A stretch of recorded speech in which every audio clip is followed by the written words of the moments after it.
Welcome back everybody to Black Cuan. Update kali ini spesial untuk Cardano Founders ya, Charles Hoskinson yang telah bicara di hadapan Kongres Amerika untuk memberi pandangan pada anggota Kongres tentang blockchain dan bagaimana seharusnya mereka bersikap terhadap regulasi produk teknologi yang terbaru ini. Dan juga update tentang Bitcoin yang positif awal minggu ini serta pertanda keyakinan Bitcoin akan semakin kuat ke depannya karena China lagi-lagi bicara tentang Bitcoin dan respon Bank of England tentang Bitcoin.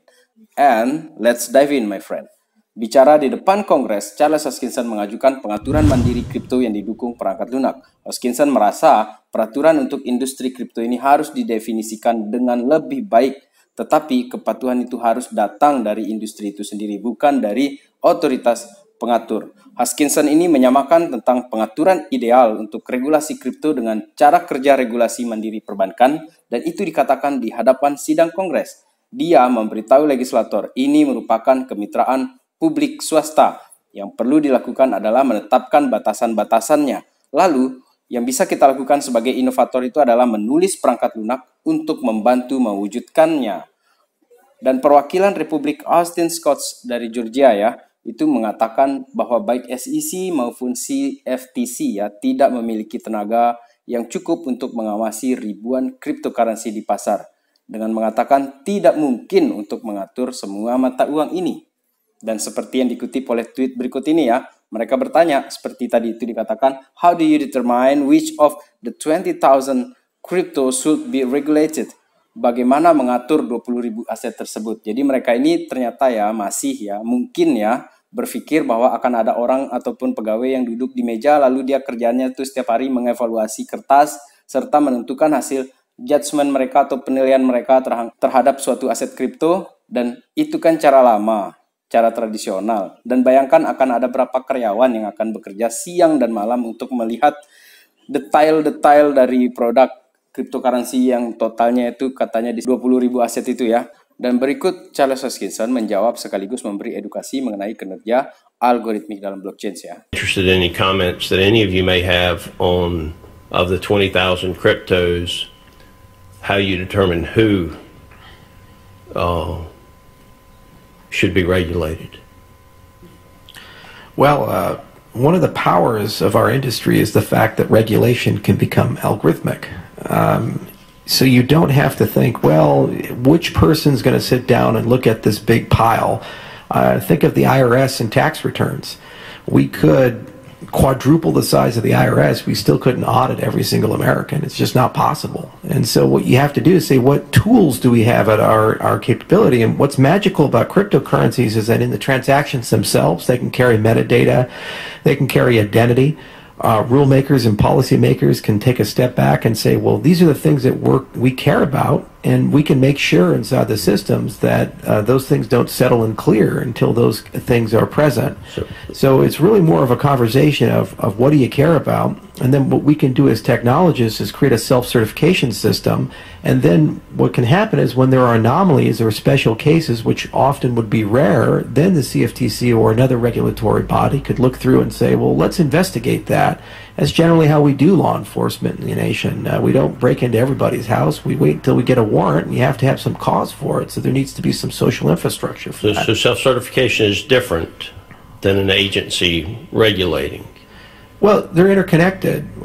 So you have SROs, you have market standards, you have principles, and in many cases financial regulation is mostly done by SROs or private organizations. If you look at, for example, compliance, it's not the SEC or the CFTC going out there doing KYC and AML, it's banks that are doing these types of things.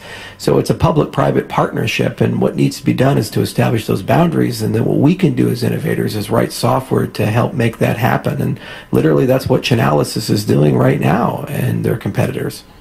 Jadi teman-teman, Hoskinson ini menjawab kemampuan cryptocurrency untuk menyimpan dan mentransfer data. Itu berarti mereka dapat melakukan sebagian besar pekerjaan pengaturan ini secara otomatis. Dia juga menggunakannya sebagai pembenaran untuk mengizinkan industri kripto menciptakan organisasi pengaturan mandiri atau mereka sebut SRO untuk memandu kepatuhan terhadap peraturan. Dan seperti yang dilakukan oleh industri perbankan swasta. Lebih lanjut, menggambarkan mengapa tenaga kerja tidak boleh menjadi perhatian untuk regulasi kripto, Hoskinson berhipotesis bahwa bahkan 4 kali lipat ukuran Internal Revenue Service atau IRS ya, itu tidak akan cukup untuk mengaudit setiap orang Amerika. Dan disitulah menangnya industri kripto ini daripada produk-produk keuangan tradisional, teman-teman.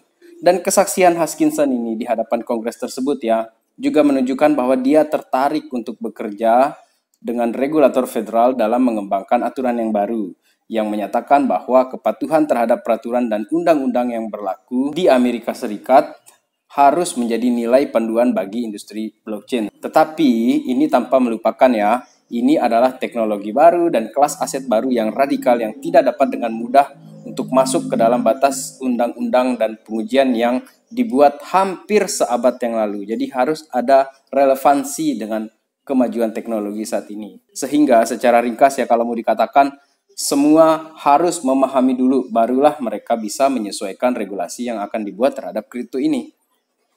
Dan sekarang kita ke bagian Bitcoin ya untuk update video kali ini. Setelah beberapa bulan terakhir dihadapi ketidakpastian ya, Bitcoin ini mulai menunjukkan tren positif setelah whales atau paus itu secara terpantau ini terus melakukan akumulasi ini teman-teman. Grafik Bitcoin kembali ditutup positif ya, di mana terakhir kali terjadi itu pada bulan Mei 2022 dan perusahaan analitik kripto Game of Threads ya melaporkan whales dengan kepemilikan 1.000 hingga 10.000 Bitcoin menunjukkan lonjakan permintaan yang cukup besar ketika Bitcoin itu sempat terjadi diperdagangkan itu di bawah $20.000 kemarin. Dan supply held by entities with balance 1K to 10K BTC just saw a huge spike in demand. Let's watch if the trends confirms. Ini mengutip kata-katanya si Game of Threads itu ya. Dan Glassnode juga melaporkan bahwa arus Bitcoin ke exchange itu telah mengalami penurunan yang dapat diartikan sebagai salah satu sinyal positif untuk Bitcoin. Dan adapun peningkatan arus besar masuk Bitcoin itu terakhir terjadi ketika pengumuman Celsius dan Babel yang menangguhkan penarikan. Ini terjadi setelah harga Bitcoin itu terus anjlok di bawah $20.000. Dan pengumuman itu juga membuat beberapa exchange itu akhirnya membekukan penarikan di akun pengguna untuk menghindari kemerosotan lebih dalam pada aset kripto lainnya ya. Hasilnya strategi ini membuat Bitcoin itu kembali dapat diperdagangkan di atas $20.000. Bagaimana tren Bitcoin ke depan? Analis kripto Michael van der Voort mengatakan Bitcoin perlu naik hingga level 21.600 untuk mengamankan peluang tren bullish-nya lebih lanjut ya. Dan jika gagal, maka Bitcoin ada kemungkinan ya kembali dia nge-retest support di 20.000 lagi.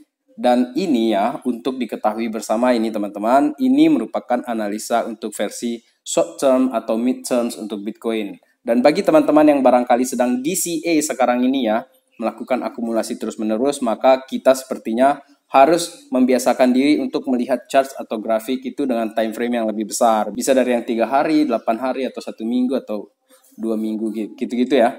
Dan buat yang aktif trading ya teman-teman, maka ya kalian menggunakan time frame yang sesuai ya dengan kebutuhan trading kalian. Dan menutup video kali ini ya, saya ingin memberi sebuah pertanda atau sinyal ya yang lumayan akurat ini menurut saya. Ini berdasarkan pengalaman yang sudah-sudah juga sih. China itu memperingatkan Bitcoin itu menuju zero, menuju nol. Tetapi Bank of England itu melihat kebalikan dari China. Dan pemerintah Tiongkok ini memang telah melarang ya penambangan Bitcoin itu dari dulu. Jadi China ini merupakan salah satu negara yang aktif sekali menyuarakan ya untuk melarang Bitcoin. Jadi pemerintah ini juga bukan satu-satunya yang mempertimbangkan prediksi tentang kemana arah harga Bitcoin ya. Pada hari Senin kemarin itu ya, pendiri dan CEO firm analis pasar DeMark Analytics Tom DeMark ya mengatakan kepada MarketWatch bahwa dia yakin pasar kripto sejalan untuk pengurangan harga yang berkepanjangan karena BTC telah turun di bawah 50% dari puncaknya di November pada harga $69.000. Kerusakan itu, penurunan itu menunjukkan kemungkinan besar bahwa pemulihan ke level tertinggi Bitcoin itu ke all-time high yang sebelumnya itu akan butuh waktu bertahun-tahun, bahkan ada kemungkinan berpuluh-puluh tahun untuk bisa dicapai ke harga di sana. Itu kata mereka ya. Dan berbeda dengan peringatan dari Beijing tadi itu ya, di Bank of England atau BOE ya, itu telah mulai melihat potensi kenaikan dalam membangun kekayaan di crypto space selama pasar bearish yang seperti ini teman-teman. Deputy Governor BOE ya, John Kernlife itu mengatakan kepada Bloomberg pada hari Rabu kemarin itu ya, bahwa perusahaan kripto yang berhasil bertahan selama penurunan saat ini itu bisa nantinya akan menjadi pemain yang dominan di industri ketika keadaan ini sudah berbalik atau nanti ketika dia akan bull runs. Dan apapun yang terjadi selama beberapa bulan ke depan pada aset kripto, saya berharap teknologi dan keuangan kripto ini akan terus berlanjut. Ini memiliki kemungkinan efisiensi besar dan perubahan dalam struktur pasar. Dan untuk yang barangkali ragu ya setelah penurunan signifikan ini, hancur lebur ya dia di dasar lembah bearish ini, coba dengarkan kata Presiden Najib Bukele berikut ini. Saya melihat ya bahwa beberapa orang khawatir atau cemas tentang harga Bitcoin saat ini, dan saran saya berhentilah melihat grafik dan nikmati hidup, enjoy your life. Jika Anda berinvestasi di BTC, investasi Anda aman dan nilainya akan tumbuh pesat setelah pasar bearish ini. So, kesabaran adalah kuncinya. Yap, jika kita ingin berhasil di investasi long term crypto, maka seperti yang dikatakan oleh Mr. President Najib Bukele, passion is key. Meski sudah drop cukup dalam dan banyak protes di negaranya, tapi setiap ada penurunan maka akan ada juga tanjakan nantinya di perjalanan seterusnya. Terima kasih telah menonton. Salam Black Cuan. Peace my friend.